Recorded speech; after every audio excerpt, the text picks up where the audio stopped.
હાસોટની સ્ત્રી ખેડૂત સહકારી ખાંડ ઉદ્યોગ મંડળી પંડવાઈને દિલ્હી ખાતે યોજાયેલા સહકારી ખાંડ ઉદ્યોગ સંમેલન 2025 અને રાષ્ટ્રીય કાર્યક્ષમતા પુરસ્કાર સમારોહમાં બેસ્ટ ફાઇનાન્શિયલ મેનેજમેન્ટ કેટેગરીમાં સમગ્ર દેશમાં બીજા ક્રમનો એવોર્ડ એનાયત કરવામાં આવ્યો છે.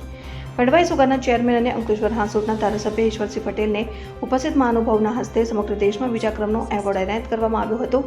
નવી દિલ્હી ખાતે national federation of cooperative sugar factories દ્વારા ડોક્ટર આંબેડકર ઇન્ટરનેશનલ સેન્ટર ખાતે ભારત સરકારના કેન્દ્રીય મંત્રી પ્રહલાદ જોશી અને કેન્દ્રીય રાજ્યમંત્રી શ્રીમતી નીમુબેન બામણિયાજી તથા ભૂતપૂર્વ કેન્દ્રીય મંત્રી અને ઋષિ હુડુ યુનિવર્સિટી હરિયાણાના કુલપતિ સુરેશ પ્રભુજી તેમજ હરિયાણાના સહકાર મંત્રી અરવિંદ કુમાર શર્માની ઉપસ્થિતિમાં સહકારી ખાંડ ઉદ્યોગ સંમેલન 2025 અને રાષ્ટ્રીય કાર્યક્ષમતા પુરસ્કાર સમારોહનું આયોજન કરવામાં આવ્યું હતું.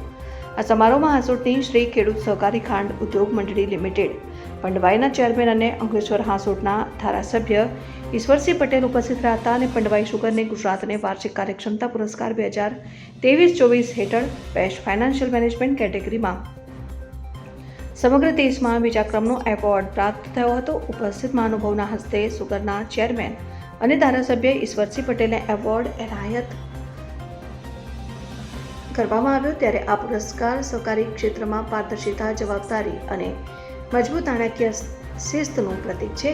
આ સિદ્ધિ સંસ્થાના ચેરમેન અને અંકલેશ્વર હાંસોટના ધારાસભ્ય ઈશ્વરસિંહ પટેલ, વાઇસ ચેરમેન અરવિંદભાઈ પટેલ, તમામ ડિરેક્ટરો, સુગરના કર્મચારીઓ, સભાસદો અને ખેડૂતોની ઉપસ્થિતિ કાર્યક્ષમતા અને વિશ્વાસનું પરિણામ છે.